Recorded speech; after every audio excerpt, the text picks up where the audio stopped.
সমস্ত রাষ্ট্রবাদী বন্ধুকে আমার নমস্কার। আমি অনির্বাণ, বাংলা রাজনীতি আপনাকে স্বাগত। বন্ধুরা, সম্ভলে যে ঝামেলা চলছে, উত্তরপ্রদেশের সম্ভলে মসজিদ মন্দির যে বিবাদ হচ্ছে, সে বিবাদ নিয়ে আজকে একটু কথা বলবো। সে মন্দির মসজিদ বিবাদের আসল ঘটনা কি, এর পেছনের ঘটনাটা কি? আমরা বারবার দেখেছি, যখন এই মুঘলরা ভারতবর্ষে আসে তখন কিন্তু তারা একাধারে নির্বিচারে মন্দিরগুলো ধ্বংস করে। আর এদেরকে বলা হয় যে মুঘল স্থাপত্য। একটা কথা বলা হয়, বিশেষ করে লেফট লিবারেলরা এই কথাটা বলে, মুঘল স্থাপত্য। মুঘল স্থাপত্য বলে কিছুই হয় না। মুঘলদের কোনো স্থাপত্য বা ভাস্কর্য বা শিল্পকলা কোনো কিছুই মুঘলরা নিয়ে আসেনি। তাই যদি নিয়ে আসতো, তাহলে মুঘলরা যেখান থেকে অরিজিনেট হয়েছে, যেখান থেকে এসছে, সেখানে তাহলে তো আজকে মুঘলদের স্থাপত্য শিল্পকলা দেখতে পেতাম। সমস্ত মুঘলদের স্থাপত্য শিল্পকলা ভাস্কর্য কেন ভারতবর্ষেই দেখা যায়? যেখানে তাদের জন্মভূমি, যেখান থেকে তারা অরিজিনেট হয়েছে, যারা উৎপন্ন হয়েছে, যেখান থেকে এসছে, সেখানে কোনো শিল্পকলা নেই কেন? সেখানে কোনো ভাস্কর্য নেই কেন? সেখানে কোনো স্থাপত্য নেই কেন? তার কারণ বলছি, শুনুন। আমাদের অনেক ইন্টেলিজেন্ট বন্ধু আছে, তো তারা এর প্রতিবাদ সবসময় করতে থাকে, চোখ নাক বুঝে তারা প্রতিবাদ করতে থাকে। কারণ কোথাও না কোথাও তাদের জন্ম নিয়ে প্রশ্ন চিহ্ন রয়েছে, যার জন্য তাদের মধ্যে কনভিকশনটা নেই যে আসল ঘটনাটা কি, সত্যি ঘটনাটা কি, ভারতবর্ষের ইতিহাসটা কি, মুঘলদের ইতিহাসটা কি। হ্যাঁ, এত কথায় যাব না আজকে। যে মুঘলরা যখন ভারতবর্ষ আক্রমণ করে, ভারতবর্ষ আক্রমণের সঙ্গে সঙ্গে তারা একটা জিনিস বুঝতে পারে যে হিন্দুদের জান, হিন্দুদের আত্মা বসে রয়েছে এই মন্দিরগুলোতে। এই মন্দিরগুলোকে কেন্দ্র করে এক একটা পাড়া, এক একটা জনপদ অবস্থান করছে এবং এর আশেপাশেই এর জীবন অতিবাহিত হচ্ছে। তাহলে এই হিন্দুদের বিচারে আঘাত করতে হবে। হিন্দুদের বিচারে আঘাত করতে হলে কি করতে হবে? আগে হিন্দুদের মন্দির ভাঙতে হবে। এরা তো লেবার কর্মচারী কিছু নিয়ে আসেনি, আর স্থাপত্য বলে কিছু ছিল না। তো ওই যখন আক্রমণ করেছে, আক্রমণ করতে করতে যা সামনে পেয়েছে, যত মন্দির সামনে পেয়েছে, যে ব্যক্তিগত যে আক্রমণ, অর্থাৎ মেয়েদের তুলে নিয়ে যাওয়া, সম্পত্তি হরণ করা, শস্য তুলে নিয়ে যাওয়া, সেগুলো তো একটা ছোট ছোট ব্যাপারের মধ্যে তখন ছিল। কিন্তু এরা লং টার্মে যে আক্রমণটা করেছে, সেটা হচ্ছে গিয়ে মন্দির যেগুলো পারেনি সেগুলো মন্দির ভেঙেছে। মন্দির ভেঙে তার উপরে ইমিডিয়েটলি একটা গম্বুজ স্ট্রাকচার তৈরি করে দিয়েছে। বিশেষ কোনো শিল্পকলা, কোনো কারুকার্য এতে নেই। আপনারা জানেন, মন্দিরের গোড়াটা কিন্তু এরা ভাঙতে পারেনি, মন্দিরের চাতালটা কিন্তু এরা তুলতে পারেনি, মন্দিরের ভেতরে যে বেসমেন্ট সেটা কিন্তু তুলতে পারেনি। সেই সময় বা সেই বুদ্ধি তাদের ছিল না, আর সেই কর্মীও তাদের ছিল না, বা সেই শক্তিও তাদের ছিল না। না থাকার কারণে তারা শুধু মন্দিরের উপরটা ভাঙতো।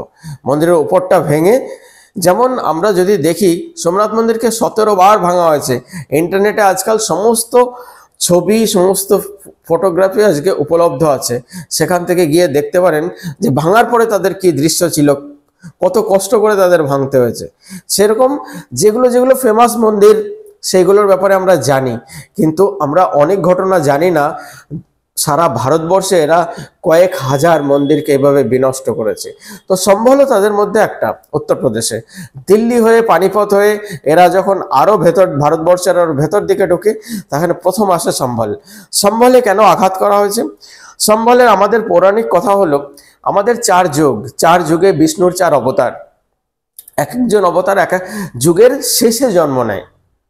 কারণ সেই যুগে যখন যুগ শেষ হয়ে আসে, সেই যুগটাকে শেষ করে নতুন যুগে যখন পদার্পণ হয়, সেই যুগের শেষ সময় অবতার জন্ম নেয়। তো এই কলিযুগের যিনি অবতার হবেন, কল্কি অবতার কলিযুগের শেষে তিনি জন্ম নেবেন, তা আমাদের পুরাণে বর্ণিত রয়েছে। তার যার জন্ম হবে এই উত্তরপ্রদেশের সম্ভলেই হরিহর মন্দিরের কাছে, এই অঞ্চলটাতে তার জন্ম হবে।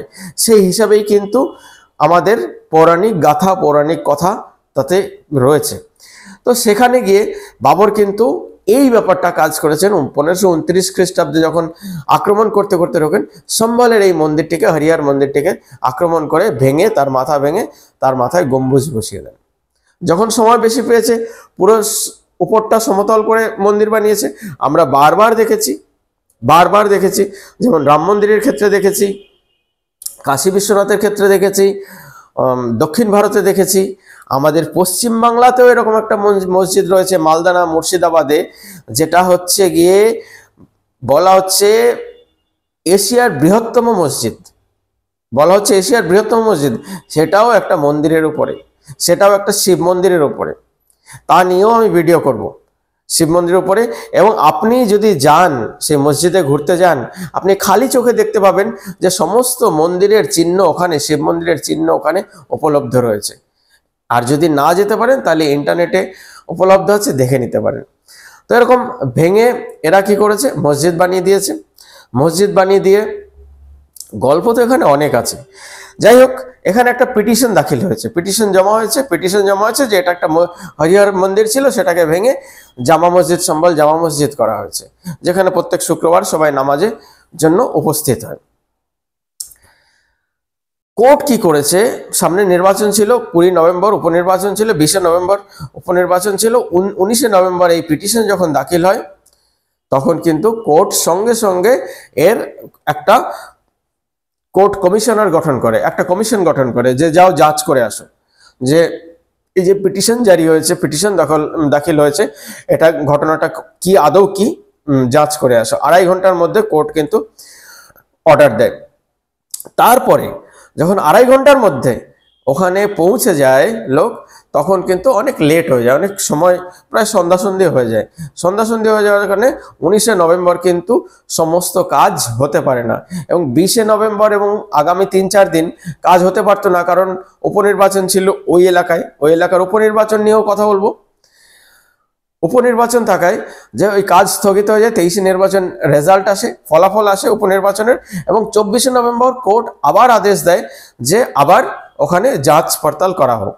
এবং সেখানে যাচ পড়তাল যখন করা হয়, তার মধ্যে কিন্তু এই গত 4 দিনে একটা বিরাট সাইলেন্ট ব্যাপার ঘটে গেছে। মসজিদ থেকে আহ্বান করা হয়েছে মাইক থেকে ভিড় একট্ঠা করার জন্য, এবং গোপনে আহ্বান করা হয়েছে ভিড় একট্ঠা করার জন্য।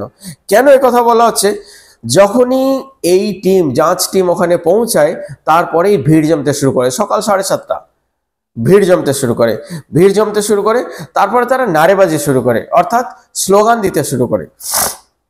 স্লোগান দেওয়ার পরে এরপরে গালিগালাজ শুরু হয়। ওই একই প্যাটার্নটা কি, গালিগালাজ শুরু হয়, উপদ্রব শুরু হয়, পাথর ছোড়াছুড়ি শুরু হয়। এবং এতে এই পাথর ছোড়াছুড়িতে 15 জন পুলিশ কর্মী ঘায়াল হয়, 4 জনের অবস্থা খুব আশঙ্কাজনক, এবং 4 জন এতে মারাও যান। সেই 4 জনের নাম নিউজ পেপারে বা সরকারিভাবে কিন্তু এখনো প্রকাশ করা হয়নি। যাই হোক, এরা যত পরিমাণ পাথর ছোড়ে, এই পাথর কিন্তু আধা ঘন্টা, 1 ঘন্টা বা 2 ঘন্টার নোটিশে এই পাথর আসতে পারে না। এই পাথর এখানে 4 দিন ধরে জমা হচ্ছিল, সেই পাথর কিন্তু ছোড়া হয়। অর্থাৎ বলা হয় না, একদম সোচি সমঝি পুরো সাজাওট তৈরি করে এরা এসেছিল। আরে ভাই, এটা যদি মসজিদ হয়, যাঁচে অসুবিধা কি? কেউ তো কিছু নিয়ে যাচ্ছে না। গণতান্ত্রিক পদ্ধতিতে হচ্ছে সবকিছু। সেই গণতান্ত্রিক পদ্ধতিটাই, এই গণতন্ত্রে থেকেও এরা আজ পর্যন্ত এদের রক্তে প্রবাহিত করতে পারেনি, কারণ গণতন্ত্র এদের রক্তে নেই। এরা গণতন্ত্র বোঝে না, এরা মার কাটারি দাঙ্গাই বোঝে, অন্য কোনো কিছু বোঝে না। যখন গণতান্ত্রিক পদ্ধতিতে যাঁচ পড়তাল করা হবে, এবং তাতে যদি মসজিদ থাকে, বেসমেন্টেও যদি মসজিদ থাকে, মসজিদই থাকবে, কে বারণ করেছে? কিন্তু বেসমেন্টে যদি হিন্দু হরিহর মন্দির থাকে, তখন এদের মনে ভয় রয়েছে যে বেসমেন্টে মন্দিরই খুঁজে পাওয়া যাবে। যত পুরনো মসজিদ, তার যদি যাঁচ পড়তাল হয়, 1000 মসজিদ, 1500 মসজিদের যাঁচ পড়তাল হয়, তাহলে আজ ভারতবর্ষে সমস্ত মসজিদকে মন্দিরে কনভার্ট হতে হবে। কারণ ওর বেসমেন্টে গিয়ে কোনো না কোনো হিন্দু মন্দিরই পাওয়া যাবে।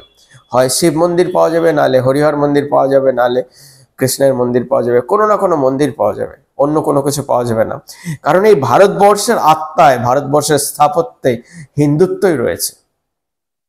কোনো মুঘল স্থাপত্য বলে কোনো কথা হয় না। মন্দিরের উপরিভাগ কেটে ভেঙে, আপখাপচাভাবে ভেঙে কোনো রকম একটা গম্বুজ বানিয়ে দেওয়াটাকে কোনো স্থাপত্য ধরা হয় না।